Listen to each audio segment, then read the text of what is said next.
It's Sobble time! So Game Informer is back with another interview. Gamefreak explains everything about Sobble, from Pokemon Sword and Shield. This is following up the last 2 days of coverage that gave us information about Grookey and Scorbunny, including details about their evolutions.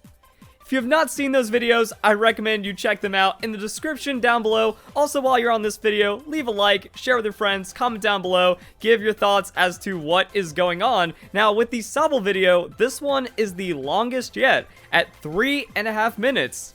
So let's get into it. Now, the first question about Sobble was talking about if it was designed to look sad or if it became sad from its design, and Omori responds by saying it's actually quite rare for a starter Pokemon to be this kind of meek in design. And then they also transitioned that into saying this time around, when it came to designing new Pokemon, we actually had a new style. We had our visual designer and more of a gameplay feature planner form teams to come up with ideas for Pokemon. That's actually really interesting. And I think we see this with the Generation 8 Pokemon that have been revealed so far, because with the first couple of reveals, it felt really different.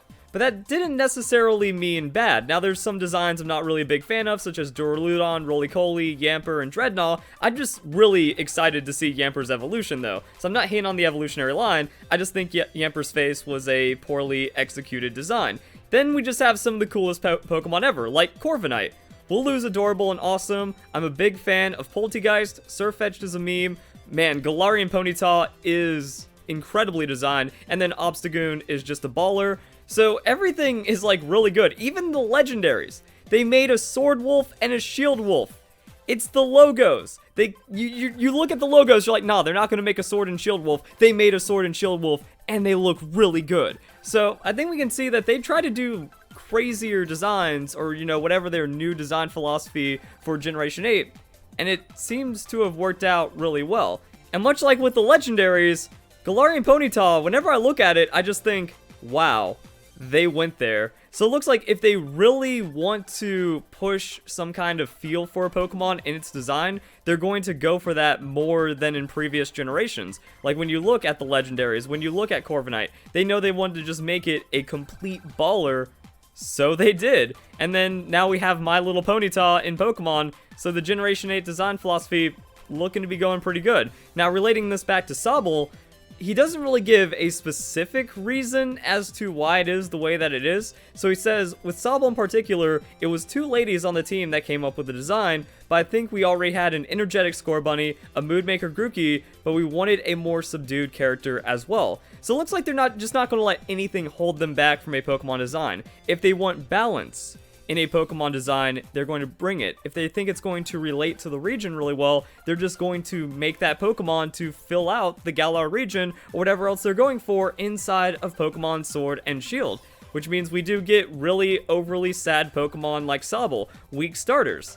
You wouldn't want to pick one of those for the most part, however, society has said otherwise. Even Omori was unsure when asked about if he thought Sobble's design would go over well with fans.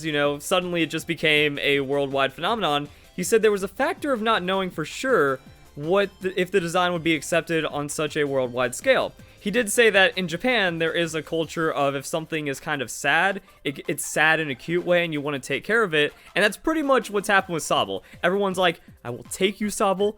I will protect you, and I will give you confidence, and I will make you the greatest darn Pokemon that has ever existed. So I think there is a lot of building up with that, and then just the self-reflection, because people find Sobble incredibly relatable, but they also want to take care of it and make it into a better Sobble. Maybe some kind of projection of themselves on that as well. Either way, it worked. They did an unusual design. They went outside their comfort zone. We can see that with a lot of designs in Generation 8, and it has been very successful. And now we get into the evolution details for Sobble. So James Turner was given a question of, what's that on top of Sobble's head? And I really feel like you can tell throughout the interviews with Game Informer on the 101 rapid fire questions, the questions being answered so far, and then the starter evolutions, they're trying to fish for that little bit of extra evolution detail. They're trying to get more out of Game Freak than Game Freak wants to give, and we get confirmation that it's a head fin. He just kind of looks at it, he's like, yeah, I guess it's a fin on its head. And then he says, I like his evolutions a lot.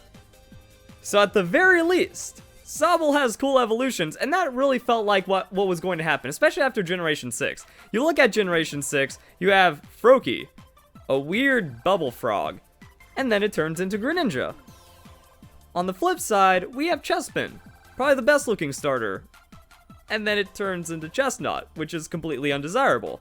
But James Turner relates to Sobble, and he says he likes his evolutions a lot, and this is something that we're going to touch up on later in the video as we get more into the personalities being reflected in these starter evolutions, because they talk more about the broad spectrum of all the starter evolutions as well. So it's really interesting to see how if you choose a Pokemon, its evolution isn't going to let you down, is effectively the theme that we're getting with these videos. And then as James Turner starts talking about the evolution, Omori's face and Misuna's like, what you talking about? And Omori's just like, you're close.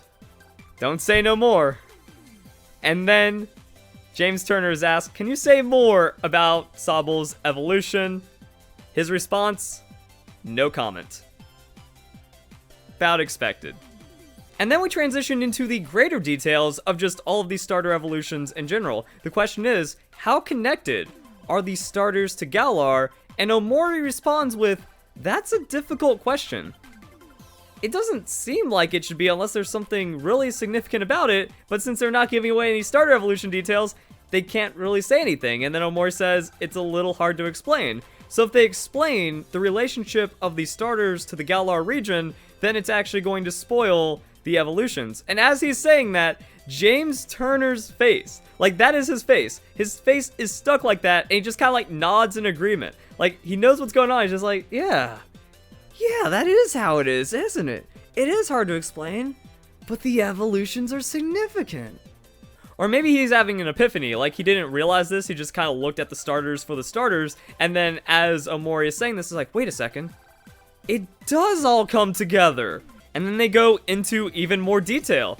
Yeah, I think as players play the game and go on adventures and see how the Pokemon grow and evolve, they'll think, ah, that makes sense with the Galar region and why these are the starters. So we have to wait for the evolutions. We have to see how they develop, and then it's all going to come together. It's going to be like, oh wow, they're perfect for this region.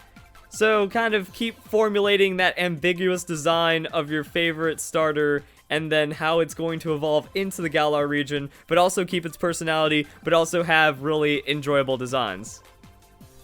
There's a lot here, and it's all going to make sense next month. That's wild. And then I started thinking about all of these starters, the evolutions, the regions, and the generations, and I don't think they have the same aha moment. Like when you just take all of the evolutions and you contrast them to their region, there really isn't a big wow factor to it. Just kind of look at them and go, yeah, they're starter evolutions all right. I would have to say that maybe Sinnoh makes the most sense in retrospect. It's not like they're a piece of any puzzle in Sinnoh. I just kind of have always felt that they were the most realistic starters for the region. Like, yeah, they fit into the Sinnoh region really well, and then the least fitting, I would have to say, is Generation 6. Mostly because the evolutions kind of go in very unexpected directions, whereas it looks like Generation 8 is going to be a lot more predictable. Like I said earlier, Froakie into Greninja, Chespin into Chestnut, and then Delphox. You don't think a fox is going to become an anthropomorphic wizard. I love Delphox's design, but still not something expected, and it seems very eclectic and out of place in Kalos. Like, why do we have a ninja frog in France? Doesn't really line up to me. But then they start talking about the personalities of the Pokemon. I think this is the first time in a Pokemon game that the personalities have been so different. Because, yeah, this seems to have, like, more personality forward than any other starter Pokemon design, just base starters or even into the evolutions. Mostly you want to pick them for how they look instead of how they behave, but it seems like it's kind of, I wouldn't say the opposite, but it is more guided to where if you like the personality, that might make your decision more than the actual design of Scorbunny, Sobble, or Grookey, just because the Pokemon are fun and they have their own personalities. So I think it's good for anybody that hasn't chosen yet to know that. And I think that that's another thing that they're getting at, where it's like, if you choose on personality, that personality is going to be reflected through the evolution. which means you're not going to be disappointed in its design, and you're going to be comfortable with what that Pokemon becomes. Also taking the information that we already have about Sobble, Grookey, Scorbunny's evolutions from my other videos.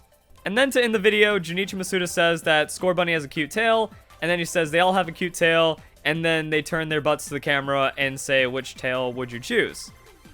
I don't know what it is about Japan, but this is giving me flashbacks to Hip Hop Parade, which is effectively just Pokemon butt merchandise. You get to buy a Pokemon's butt. It is only the butt, and that is Japan. So if you guys enjoy the video, hope you all have a nice day. Thank you very much for watching.